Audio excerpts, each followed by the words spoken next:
เคยเป็นเหมือนดังวิญญาณสุขตามประสาคนบ้านทุ่งโถกรุงเจอกันแต่พอเจ้าลาเมื่อบางช่วงสงกรานต์มีอันเงียบหายตกลงกันไว้พร้อมวันใดค่อยไปหมายมันเก็บเงินช่วยกันสิ่งที่ฝันนั้นคงไม่ไกล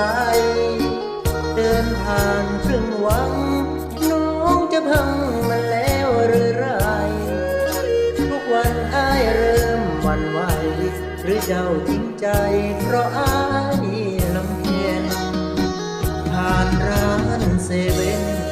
เช้าเย็นเห็นภาพเก่าๆที่เคยแวะซื้อกับข้าวลวกผักนึ่งปลาแม่ค้ารถเข็นลูกชิ้นปากซอยเดินเกี่ยวก้อยด้วยกันยามเย็นภาพเก่าหลับตา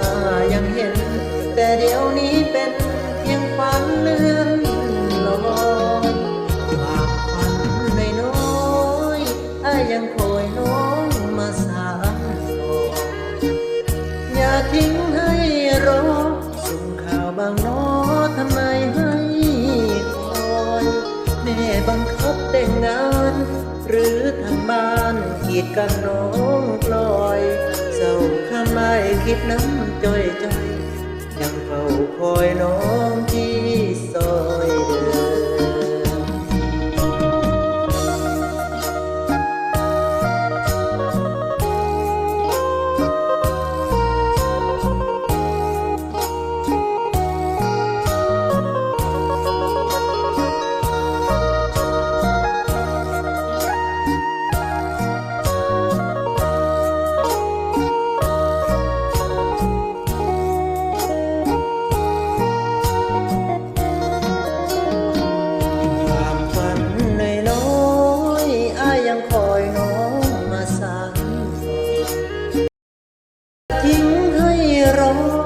ส่งข่าวบางโน้